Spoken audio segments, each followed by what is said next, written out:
Cool. So we're live and recording. Hope you guys are having a great, fantastic, and amazing Thursday. Today is actually Thursday when I'm recording this. So, yeah, hope you guys are having a great week. A week before Thanksgiving, or Thanksgiving. Wow, you can tell my head is just all over the place. A week before Christmas, which is insane to think about. Uh, I almost wish it would slow down. Like it's really exciting. I'm really looking forward to Christmas. Aiden is 3 years old now, and I cannot wait to see his expression on his face when he sees all the gifts under the tree.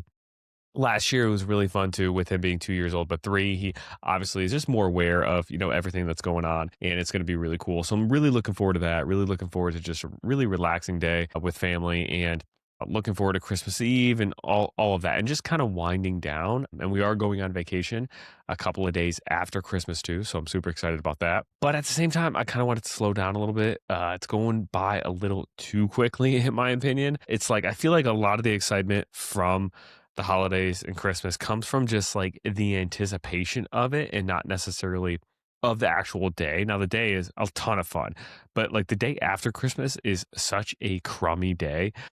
It feels just weird. And then with it being on Friday, the day after Christmas, a bunch of people are going to be going back to work on Friday in their normal routine. So it's just, yeah, day after Christmas is always kind of like a little gloomy, in my opinion. So I think it's the anticipation of it that makes it more fun. So I almost wish it would slow down a little bit. Time would slow down, so you can just enjoy this anticipation a little bit longer. But Christmas is in a week, and then the New Year is going to be here. And a lot of people, a lot of you, who might be listening to this or watching this, might have some weight loss goals or fitness goals that you are gonna, start embarking on come January, which is really exciting. And a lot of people will bash on New Year's resolutions and everything, but like I would be lying if I said I didn't at the same time feel this like renewed sense of like freshness that comes along with like the new year too. So, but I wanted to come on here and talk about the all or nothing mindset, because like I would be a millionaire if I had a dollar for every time I talked about the all or nothing mindset with our one-on-one clients. Like every time there's a situation where it's like, hey, this mindset is creeping in, we have to overcome this or else we're going to keep, losing weight, gaining back, losing weight, gaining it back. So it's super common to have people struggle with this. But I wanted to talk about this because this really hit home with the experience my wife and I had this past weekend, um, and how it relates to fitness, how it relates to nutrition, and how if you're somebody who you say you're an all or nothing person and that's getting in the way of your fitness progress. I hear you, I see you, I understand you.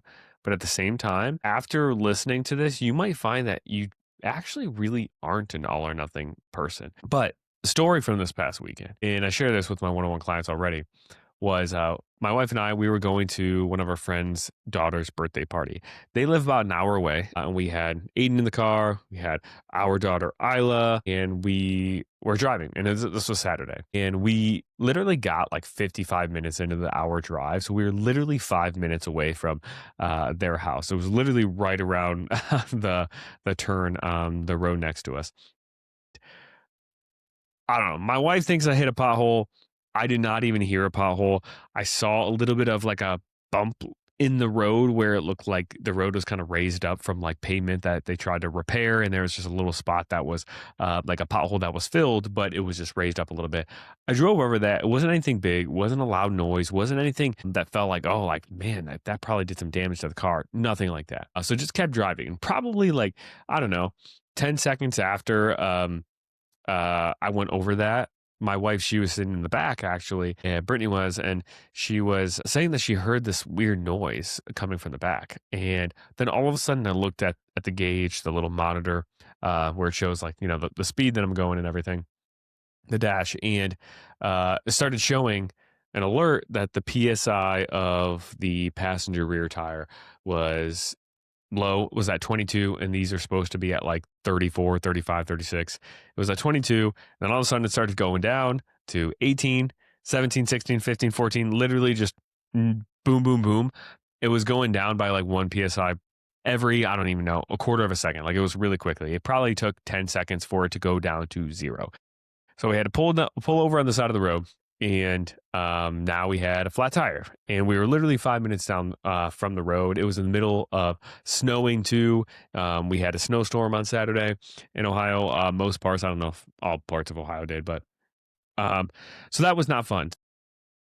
Luckily, someone from the birthday party was able to come and pick up my wife, Aiden and Nyla, take them to the party while I sat with the car and called AAA to come replace the tire. And this is one of those like exact moments where, okay, in this situation, right?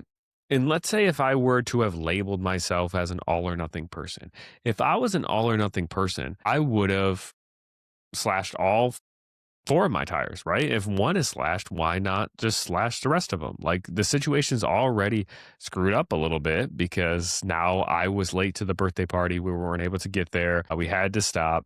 Why not just slash all three of my tires and ruin all three or all four? You know, that's what I would have done if I was an all or nothing person, right? And if you are somebody who you've described yourself as an all or nothing person, and you found yourself in that situation, would you go ahead and slash the other three tires that you have too because just one was flat? Probably not. And there's so many situations in life where if you're somebody who's an all or nothing person or feel like you are when it comes to fitness, nutrition, and weight loss, there's so many other situations in life that you are not an all or nothing person. Like if you only have, let's say, 15 seconds to brush your teeth, and normally you brush your teeth for 30 seconds or a minute, you're probably still brushing your teeth for 15 seconds. If you have to take a shower, but maybe you only have 2 minutes to shower when normally your full shower where you actually feel really clean takes you 10 minutes or 5 minutes, you're probably still going to take a 1 to 2 minute shower before you head out the door. If you are super hungry and there's food right in front of you, and normally you would have like an actual meal, but you're starving, you're probably going to at least have something, something that's right in front of you. And there are a million examples of this. Like I can go down the list of so many situations that you are probably in as somebody who calls yourself an all or nothing person, where you like are okay with a middle ground and okay with making the most out of the situation that you're in right now, or making the best out of the current situation that you're in. Even if it's not perfect, even if it's messy, even if it's not going to get you the best result, it's going to give you a better result than if you were to just do nothing, right? Like me trying to salvage the one tire, put the spare on, is much better than me slashing all the rest of my tires and not being able to drive my car at all and just deciding to get it towed instead. Like that is the messy middle. That is not the best situation to be in, but it's better than what a worse alternative is. And that's how you probably approach literally every scenario in your life. Probably every single thing except for fitness and nutrition. That's the one area where you feel like, oh, I'm always an all or nothing person. And, we could go into reasons as to why, you fall into this cycle. And there are multiple: psychological, physiological. Maybe it's a misunderstanding of the science, right? If you misunderstand the science of fat loss and weight loss and think, oh, one bad food ruins my diet for the day, or you think that missing one workout ruins my progress for the entire week, then you might think, well, what's the point? So I might as well just like binge all weekend or binge the rest of the day and restart tomorrow, or restart my workouts the next week. If you don't understand physiologically, like one thing being off isn't going to throw everything off as long as you like still try to do the best that you can. So some of it might be a misunderstanding of the physiology. But I think one part of it is also, and this is just me being real, raw, honest with you, because I love you and I want to see you succeed, is that a lot of times when we call ourselves an all or nothing person when it comes to fitness and nutrition, we truly aren't an all or nothing person. It's not like a flawed character trait inside of us that we can't crack or change. We are just using that phrase and putting that label on ourselves to almost give ourselves an excuse to not put in the work that we know we need to put in. If you make one off decision with your food and have a cookie that you didn't plan to have, when realistically you can perfectly fit in a cookie in your diet every single day within your calorie budget, your protein budget, still lose body fat long term. All of our clients do this. But let's say if in your head you think you did mess up your diet because you did have a cookie.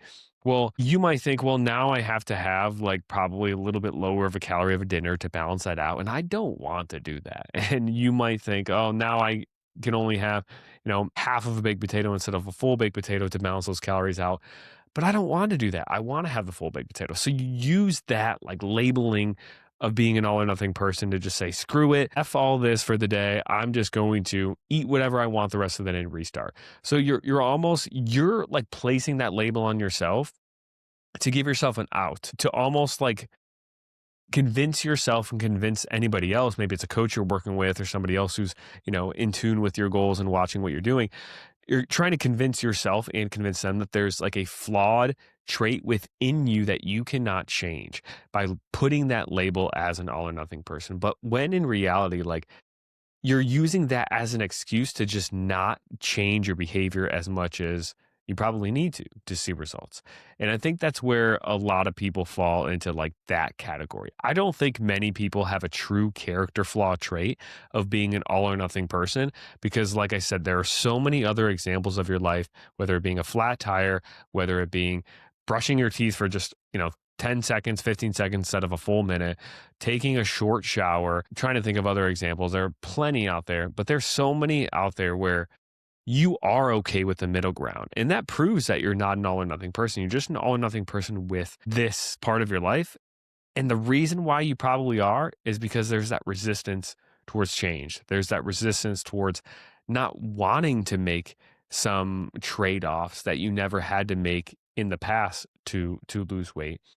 And maybe some of it too is you doing this on your own and not having a coach and not knowing what that middle ground even looks or feels like, right? And that's where, obviously having a coach can come into play and teach you that. But I think, the real crux of having an all or nothing mindset regarding fitness and nutrition comes down to not understanding physiology and not understanding that, hey, like one little thing off, it really is not going to mess anything up at all.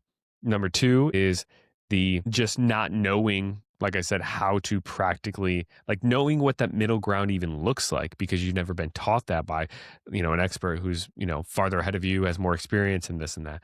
And then number three is you using it as a trick to convince yourself that that's just a flawed character trait within yourself to almost give yourself an excuse as to why you can't lose weight and make it feel like it's something out of your control. I feel like those are the three main reasons. And when you can be really real and raw and honest with yourself and realize those are the three reasons, and I actually can change and I can do something different and I can implement that middle ground that doesn't cause me to constantly lose and gain the same 5 pounds over and over again, that's when you'll really start to see progress because then it just comes down to, pushing in a fat loss phase for a month or two, losing 5 to 8 pounds, 5 to 10 pounds of body fat, and then playing in that middle ground to maintain that for a month or two until you feel reset or until life, quote unquote, calms down, quiets down to push again for another fat loss for 1 to 2 months. And then you reset, maintain again in that messy middle ground. And if you repeat that cycle over and over, as long as you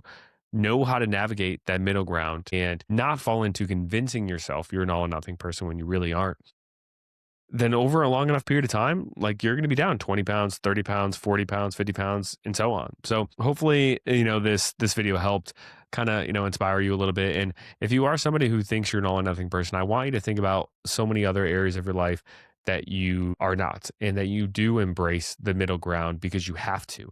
And that's what you have to do with fitness, nutrition, and weight loss too, is you have to embrace that middle ground because it's something that's required for long-term success and progress. So hopefully this was helpful and insightful. Appreciate you all, and I will see you guys in the next one.